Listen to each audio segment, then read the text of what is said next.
बिस्मिल्लाहिर्रहमानिर्रहीम। अस्सलामु अलैकुम वरहमतुल्लाह।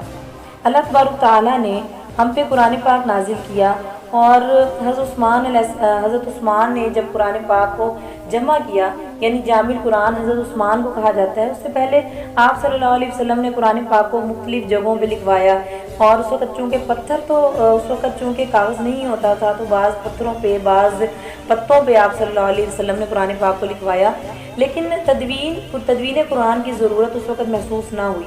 बाद में जब हज़रत अबू बकर सिद्दीक़ का ज़माना आया और जंग यमामा जो मुसैलमा कज़्ज़ाब के खिलाफ लड़ी गई थी, उसमें जो हुफ़ाज़ कराम शहीद हुए, वो बाज़ जगहों पे तो आता है कि 70 हुफ़ाज़ कराम शहीद हुए, बाज़ जगहों पे आता है कि 700 हुफ़ाज़ कराम शहीद हुए। और हज़रत उमर को इस चीज़ का बड़ा यानी वो हुआ, दुख हुआ कि इतने सारे हुफ़ाज़ शहीद हो गए हैं और इस तरह तो हमारे अगर हुफ़ाज़ शहीद होते रहे तो कुरान पाक तो हमारी बाद वाली नस्लों तक नहीं पहुँच सकेगा। हज़रत उमर ने हज़रत अबू बकर से दरख्वास्त की कि हम कुरान पाक को जमा करना शुरू कर देते हैं। हज़रत अबू बकर ने फरमाया कि जो काम आप सल्लल्लाहु अलैहि वसल्लम ने नहीं किया वो काम मैं कैसे कर सकता हूँ। इस पर हज़रत उमर ने बार बार इसरार किया और हज़रत अबू बकर के लिए भी अल्लाह तबारक तआला ने शरह सदर फरमाया और हज़रत अबू बकर ने हज़रत ज़ैद बिन साबित के ज़िम्मे लगाया। हज़रत ज़ैद बिन साबित को बुलाया और ये कहा कि आप कुरान पाक को जमा करना शुरू करें। और अब देखें, हज़रत ज़ैद बिन साबित खुद भी हाफ़िज़ कुरान थे और ये भी एक तरीका था कि उनको वो ये कह देते लोगों को कि आ जाओ कुरान पाक ले आओ, खुद से लिखते रहते। और हज़रत उमर भी हाफ़िज़ कुरान थे, हज़रत उमर को पास बिठा लेते, लेकिन उन्होंने ये शर्त रखी कि जो भी कुरान पाक को लेकर आएगा, कुरान पाक की किसी आयत को भी लेकर आएगा, वो उसके साथ 2 गवाहों को लेकर आएगा। ठीक है। उसके बाद वो 2 गवाहों को लेकर जब कोई आयत आती थी, कोई आदमी लेकर आता था, तो हज़रत जो है ज़ैद बिन साबित वो अपने हाफ़िज़े के मुताबिक भी उस सूरत को, उस आयत को अच्छे तरीके से चेक कर लेते थे और हज़रत उमर से भी वो चेक करवा लिया करते थे और उसके बाद फिर कुरान पाक में उसको लिखा करते थे। तो ये जो कुरान पाक को लिखा तो हज़रत उस्मान के दौर में, फिर हज़रत उमर के दौर में जो है वो कुरान पाक को नहीं लिखा गया। आप जो है वो ज़्यादातर फतूहात में ही मसरूफ़ रहे। हज़रत उस्मान के दौर में एक फ़ितना खड़ा हुआ और हज़रत उस्मान ने जो है उस फितने को ख़त्म करने के लिए फिर कुरान पाक को जमा करने का इरादा किया। वो सहीफ़ा जो हज़रत अबू बकर सिद्दीक़ ने लिखवाया था, वो सहीफ़ा हज़रत उमर के पास था और हज़रत उमर ने अपनी बेटी हज़रत हफ्सा को दे दिया था। हज़रत उस्मान ने हज़रत हफ्सा से कहा कि वो सहीफ़ा आप मुझे दे दें। हज़रत हफ्सा ने वो सहीफ़ा हज़रत उस्मान को दिया और आपने 4 सहाबा कराम की एक कमेटी बनाई और उस कमेटी के अंदर हज़रत उस्मान ने कुरान पाक को जमा करने का बाकायदा तौर पे हुक्म दिया। फिर कुरान पाक को तदवीन किया गया, लेकिन कुरान पाक में कोई भी नुक्ता नहीं था, ज़ेर ज़बर ज़ेर पेश नहीं थी, क्योंकि अरब वाले थे, उनकी अपनी ज़ुबान थी। 7 सहीफ़े आपने बनाए और जो हज़रत हफ्सा का सहीफ़ा था वो आपने जला डाला, इसलिए कि कोई भी फितना उम्मत में ना रह जाए।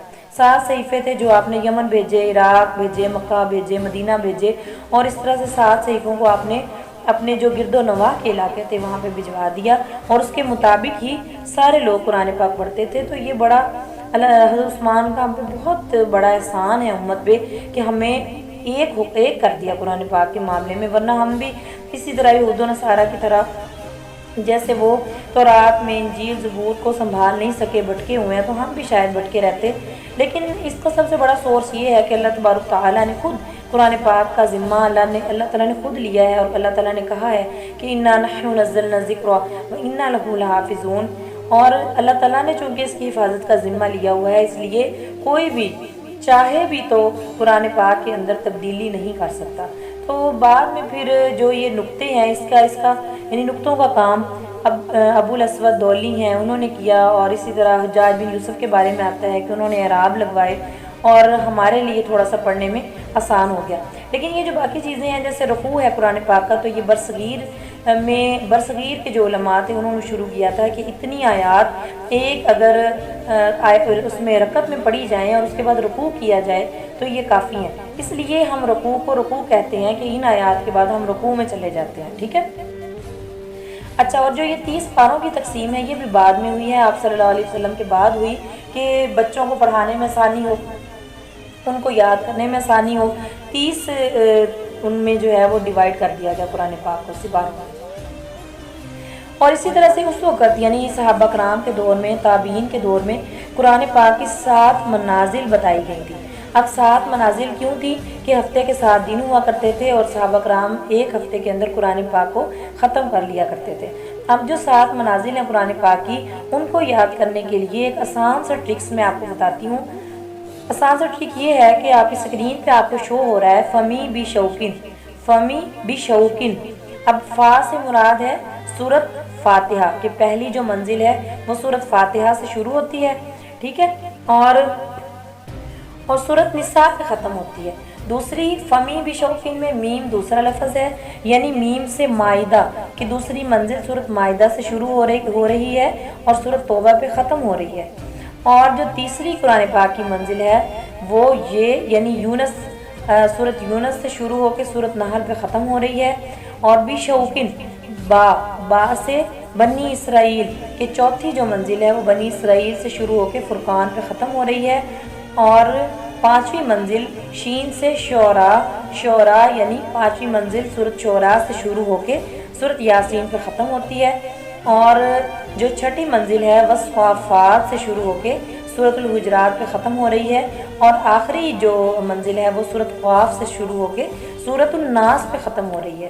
مقصد بتانے کا یہ ہے کہ فمی بی شوقین سے آپ کی جو 7 منازل ہیں قرآن پاک کی وہ آپ کو یاد رہیں گی کہ پہلی منزل سورت فاتحہ، دوسری منزل سورت مائدہ سے شروع ہو رہی ہے، تیسری منزل سورت یونس سے شروع ہو رہی ہے، چوتھی منزل بنی اسرائیل سے شروع ہو رہی ہے، اور 5ویں منزل سورت الشعراء سے شروع ہو رہی ہے، اور 6ٹھی منزل والصافات سے، اور 7ویں منزل سورت قاف سے شروع ہو رہی ہے۔